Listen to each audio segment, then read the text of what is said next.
ಭಾರತೀಯ ಪುರಾಣಗಳಲ್ಲಿಯೂ ಸಂಸ್ಕೃತಿಯಲ್ಲಿಯೂ ಸರ್ಪಗಳು ಒಂದು ಅಪರೂಪದ ಸ್ಥಾನವನ್ನು ಪಡೆದಿವೆ.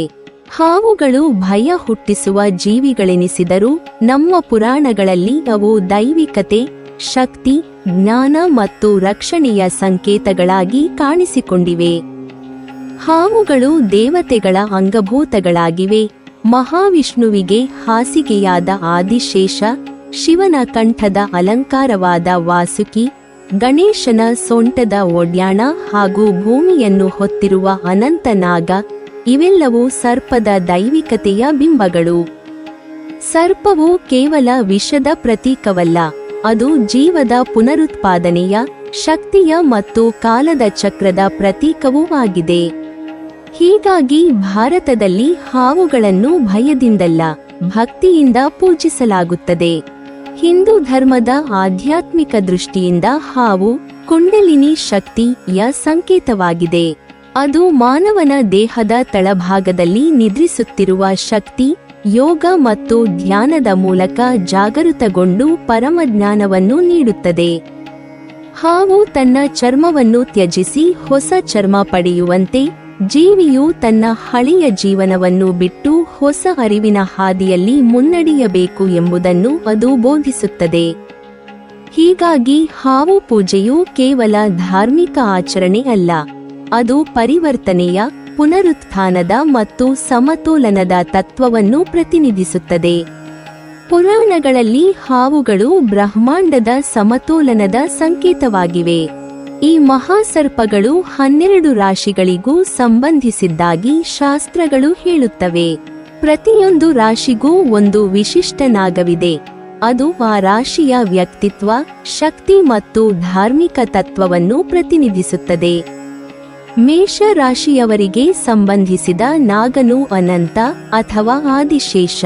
ಇವನೇ ಭೂಮಿಯನ್ನು ಹೊತ್ತಿರುವ ಶಕ್ತಿಯುತನಾದ ಸರ್ಪ, ವಿಶ್ವದ ಕಾಲಚಕ್ರವನ್ನು ತನ್ನ ಸುರುಳಿಯಲ್ಲಿ ನಿಯಂತ್ರಿಸುವವನು. ಅವನಂತೆಯೇ ಮೇಷ ರಾಶಿಯವರು ಶಕ್ತಿಯುತರೂ ನಿರಂತರ ಚಲನೆಯವರೂ ಆಗಿದ್ದಾರೆ. ಅವರಲ್ಲಿ ಹೊಸದನ್ನು ಆರಂಭಿಸುವ ಧೈರ್ಯ, ಎದುರಾಗುವ ಸಂಕಟಗಳನ್ನು ಜಯಿಸುವ ಶಕ್ತಿ ಅಡಗಿದೆ. ವೃಷಭ ರಾಶಿಯವರೊಂದಿಗೆ ಶೇಷನಾಗನು ಸಂಬಂಧಿಸಿದ್ದಾನೆ. ಶೇಷನು ವಿಷ್ಣುವಿನ ಹಾಸಿಗೆಯಾಗಿ ಕ್ಷೀರಸಾಗರದಲ್ಲಿ ತೇಲುವ ಶಾಶ್ವತ ನಾಗ. ಅವನು ಸಮತೋಲನದ ಮತ್ತು ಸ್ಥಿರತೆಯ ಪ್ರತೀಕ. ಪುರಾಣಗಳಲ್ಲಿ ಶೇಷನು ಲಕ್ಷ್ಮಣನಾಗಿ ಮತ್ತು ಬಲರಾಮನಾಗಿ ಜನಿಸಿದನೆಂದು ಹೇಳಲಾಗುತ್ತದೆ. ಅವನ ಜೀವನವೇ ಧರ್ಮಪಾಲನೆಯ ಸಂಕೇತ. ವೃಷಭ ರಾಶಿಯವರು ಶೇಷನಂತೆಯೇ ಧೈರ್ಯಶಾಲಿ, ನಿಷ್ಠಾವಂತ ಮತ್ತು ಸ್ಥಿರಚಿತ್ತರು. ಅವರು ಯಾವುದೇ ಸ್ಥಿತಿಯಲ್ಲಿಯೂ ತಮ್ಮ ಧರ್ಮವನ್ನು ಬಿಡುವುದಿಲ್ಲ. ಮಿಥುನ ರಾಶಿಯವರ ದೈವಿಕ ನಾಗನು ವಾಸುಕಿ. ಶಿವನ ಕಂಠದ ಅಲಂಕಾರವಾಗಿರುವ ವಾಸುಕಿ ಕ್ಷೀರಸಾಗರ ಮಂಥನದ ಸಂದರ್ಭದಲ್ಲಿ ದೇವತೆಗಳಿಗೂ ದೈತ್ಯರಿಗೂ ಹಗ್ಗವಾಗಿ ಸೇವೆ ಮಾಡಿದನು. ಅವನು ವಿಷವನ್ನು ಸಹಿಸಿಕೊಂಡರೂ ಕರ್ತವ್ಯದಿಂದ ಹಿಂದೆ ಸರಿಯಲಿಲ್ಲ. ಈ ವಾಸುಕಿಯ ತ್ಯಾಗ ಮತ್ತು ಸಮರ್ಪಣೆ ಮಿಥುನ ರಾಶಿಯವರ ಗುಣಗಳಂತೆಯೇ. ಇವರು ಬೌದ್ಧಿಕರು, ಬದ್ಧರು ಮತ್ತು ದೈವಪ್ರೀತಿಯುಳ್ಳವರು. ಕಟಕ ರಾಶಿಯವರಿಗೆ ಸಂಬಂಧಿಸಿದ ಸರ್ಪ ಕಾರ್ಕೋಟಕನು ನಳ ದಮಯಂತಿ ಕಥೆಯಲ್ಲಿ ಪ್ರಸಿದ್ಧ. ಆತ ನಳನನ್ನು ಕಚ್ಚಿ ಅವನ ರೂಪ ಬದಲಿಸಿದರೂ ಅದು ಅವನನ್ನು ಜೀವನದ ಹೊಸ ಅರಿವಿನತ್ತ ಕರೆದೊಯ್ದ ಶಾಪವಾಗಿತ್ತು. ಕಾರ್ಕೋಟಕ ವಿನಾಶದ ಮೂಲಕ ಶುದ್ಧೀಕರಣವನ್ನು ತರುವ ಶಕ್ತಿ. ಕಟಕ ರಾಶಿಯವರು ಅಂತರಂಗದಲ್ಲಿ ಭಾವನಾತ್ಮಕ ಶಕ್ತಿಯುತರಾಗಿದ್ದು, ಕಷ್ಟಗಳಿಂದಲೇ ಬೆಳೆಯುವವರು. ಅವರ ನೋವೇ ಅವರ ಬಲವಾಗುತ್ತದೆ. ಸಿಂಹ ರಾಶಿಯವರ ನಾಗ ತಕ್ಷಕನು ಮಹಾಭಾರತದ ಪ್ರಸಿದ್ಧ ಸರ್ಪರಾಜ. ಪಾರೀಕ್ಷಿತನನ್ನು ಕಚ್ಚಿ ಕೊಂದವನೆಂಬ ಕಥೆಯಿಂದ ತಕ್ಷಕ ಜನಪ್ರಿಯ. ಆದರೆ ತಕ್ಷಕನು ಕ್ರೋಧದ ರೂಪಕವಲ್ಲ, ವಿಧಿಯ ಕರ್ಮಸೂತ್ರದ ಭಾಗ. ಇವನು ಇಂದ್ರನ ಸ್ನೇಹಿತ, ಶೌರ್ಯ ಮತ್ತು ಗೌರವದ ಪ್ರತೀಕ. ಸಿಂಹ ರಾಶಿಯವರು ತಕ್ಷಕನಂತೆಯೇ ಶೂರರು, ನ್ಯಾಯಪರರು ಮತ್ತು ನಾಯಕತ್ವದ ಗುಣಗಳೊಂದಿಗೆ ಜನಿಸುವವರು. ಕನ್ಯಾ ರಾಶಿಯವರ ನಾಗ ಕಾಳಿಂಗ ಅಥವಾ ಕಾಳಿಯ. ಕೃಷ್ಣನು ಯಮುನಾ ನದಿಯ ವಿಷಸರ್ಪ ಕಾಳಿಂಗನ ಹೆಡೆಗಳ ಮೇಲೆ ಕುಣಿದು ಅವನ ಅಹಂಕಾರವನ್ನು ಶಮನಗೊಳಿಸಿದ ಕಥೆ ಪ್ರಸಿದ್ಧ.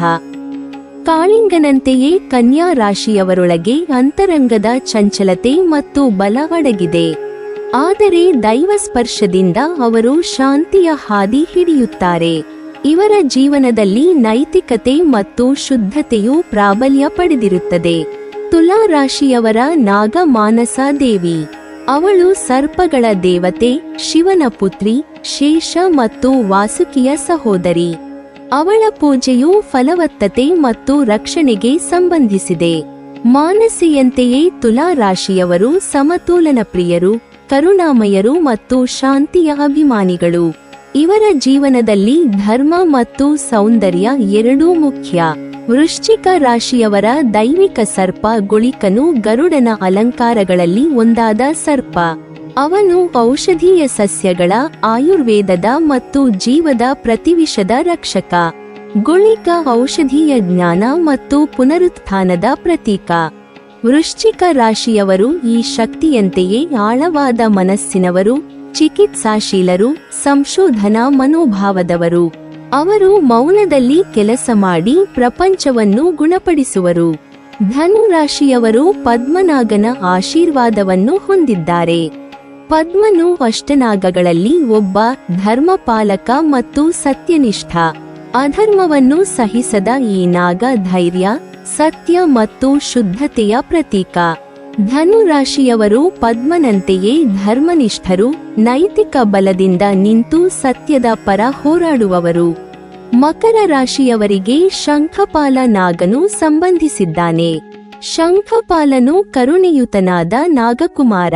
ಅವನು ಧರ್ಮರಕ್ಷಕ, ಕೃತಜ್ಞ ಮತ್ತು ಮೃದು ಸ್ವಭಾವಿ. ಮಕರ ರಾಶಿಯವರು ಶಂಖಪಾಲನಂತೆಯೇ ಶ್ರಮಶೀಲರು, ನಿಷ್ಠಾವಂತರು ಮತ್ತು ಮೌನ ಸೇವೆಯ ಪ್ರಿಯರು. ಅವರ ಮೃದುತನದಲ್ಲೇ ಬಲ ಅಡಗಿದೆ.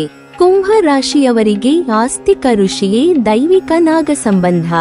ಆಸ್ತಿಕನು ಬ್ರಾಹ್ಮಣ ಋಷಿ, ನಾಗಕುಲದ ತಾಯಿಗೆ ಜನಿಸಿದವನು.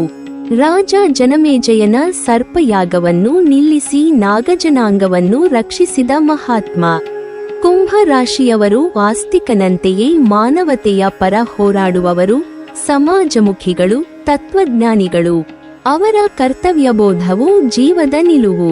ಮೀನ ರಾಶಿಯವರ ನಾಗ ಧೃತರಾಷ್ಟ್ರನು ಪಾತಾಳದ ಶಕ್ತಿಶಾಲಿ ಸರ್ಪರಾಜ. ಅವನು ವಿರಳವಾಗಿ ಮಾತ್ರ ಭೂಮಿಗೆ ಬರುವ ಅಂತರಂಗದ ಶಕ್ತಿಯ ರೂಪಕ. ಧೃತರಾಷ್ಟ್ರನಂತೆಯೇ ಮೀನ ರಾಶಿಯವರು ಮೌವನಶೀಲರು, ಕಲ್ಪನಾಶೀಲರು ಮತ್ತು ಆಧ್ಯಾತ್ಮಿಕ ಜ್ಞಾನಿಗಳಾಗಿರುತ್ತಾರೆ. ಅವರು ಕಾಣಿಸಿಕೊಳ್ಳದೆ ಕೆಲಸ ಮಾಡಿ ಫಲ ನೀಡುವ ಶಕ್ತಿ. ಈ 12 ನಾಗರು ಕೇವಲ ಕಥೆಯ ಪಾತ್ರಗಳಲ್ಲ. ಅವು ಮಾನವನೊಳಗಿನ 12 ಶಕ್ತಿಗಳ ಪ್ರತಿನಿಧಿಗಳು. ಧೈರ್ಯ, ತ್ಯಾಗ, ಸ್ಥಿರತೆ, ಕರುಣೆ, ಜ್ಞಾನ, ಶಾಂತಿ, ಧರ್ಮ ಮತ್ತು ಮೌನ.